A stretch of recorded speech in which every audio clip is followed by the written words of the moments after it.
اور آپ صلی اللہ علیہ وسلم نے اس پر سخت وعیدہ بیان فرمائی ہے۔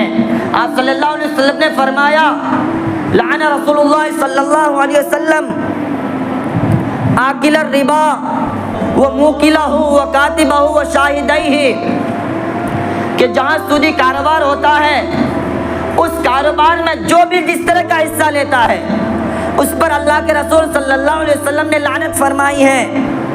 مثلا ایک شخص سودی کاروبار میں سود میں پیسہ دیتا ہے اور ایک شخص لیتا ہے، اب اس لین دین میں کوئی کیا کرتا ہے، جاب کرتا ہے لکھنے پڑھنے کا، تو آپ صلی اللہ علیہ وسلم نے فرمایا کہ دینے والے پر بھی اللہ کی لعنت، لینے والے پر بھی اللہ کی لعنت، لکھنے والے پر بھی اللہ کی لعنت۔ اسی طرح اگر کوئی گواہ بنتا ہے کہ ہاں میں گواہ ہوں کہ تم دونوں نے کیا کیا ہے، سودی کاروبار کیا ہے، وہ اس شخص پر بھی اللہ کی لعنت۔ اور اسی طرح احادیث میں بہت سخت وعیدیں آئی ہیں۔ معراج کے موقع پر آپ صلی اللہ علیہ وسلم کو اللہ تبارک و تعالیٰ نے اپنی قدرت کی بڑی بڑی نشانیاں دکھائیں اور بہت سارے گنہگاروں کو عذاب ہوتے ہوئے دکھایا۔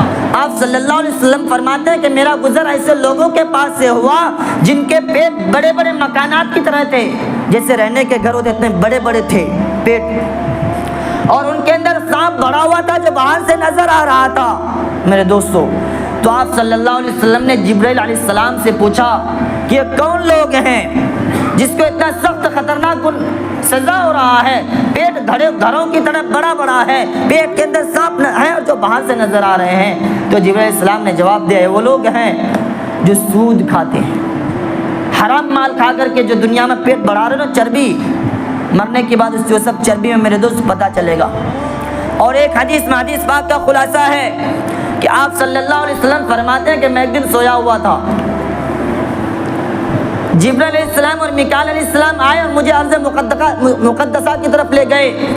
وہاں دیکھا کہ مختلف لوگوں کو مختلف قسم کے عذاب ہو رہے ہیں۔ ان میں سے ایک شخص ہے، ان میں سے میں نے دیکھا کہ ایک شخص ایک نہر کے کنارے کھڑا ہے جن کے سامنے بڑے بڑے پتھر رکھے ہوئے ہیں، اور اس نہر، وہ نہر کس کا ہے؟ شاید یہ پانی کا نہیں، خون کا نہر۔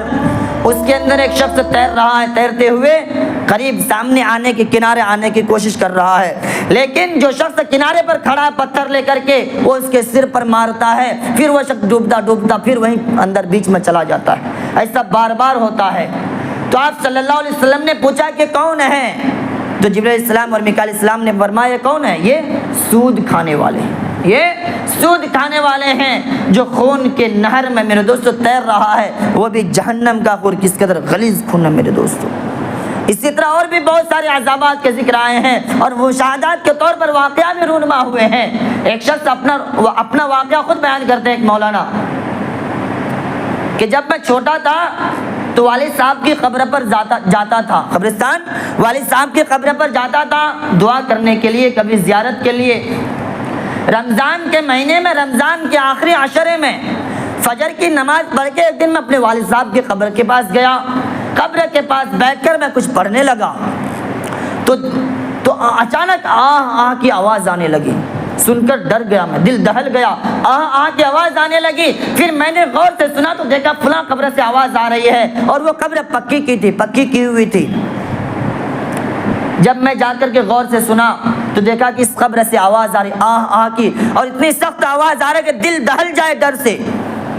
جب سورج نکلنے کا وقت قریب ہونے لگا تو آواز بھی کم ہونے لگی۔ میں نے دیکھا ایک شخص ادھر سے جا رہا ہے، تو اس سے پوچھا کہ کون شخص، کس کا قبر ہے؟ تو شخص نے کہا کہ یہ بہت نیک صالح تھا، یہ نمازی تھا، عبادت گزار تھا۔ تو کہنے مولانا فرماتے ہیں کہ میں اور تعجب کرنے لگا کہ عبادت گزار شخص، نمازی شخص، اس کو عذاب کیوں ہو رہا ہے، قبر سے آہ کی آواز کیوں آ رہی ہے؟ جب خوب تحقیق کیا تو تحقیق کرنے پر پتہ چلا کہ یہ شخص بڑا مالدار تھا، کاروبار کرتا تھا، اور کاروباری میں سود کاروبار بھی کرتا تھا۔ ایسے تو عبادت گزار تھا، نماز کا پابند تھا، لیکن اس کے ساتھ ساتھ یہ سودی کاروبار کیا کرتا تھا، جس کی وجہ سے اس کو سخت عذاب ہو رہی ہے۔ اللہ تعالیٰ نے مثال کے طور پر بسا اوقات بعض بزرگوں کو دکھا دیتے ہیں عبرت کے لیے، ان کو دکھا دیا کہ قبر میں سخت عذاب ہو رہی ہے۔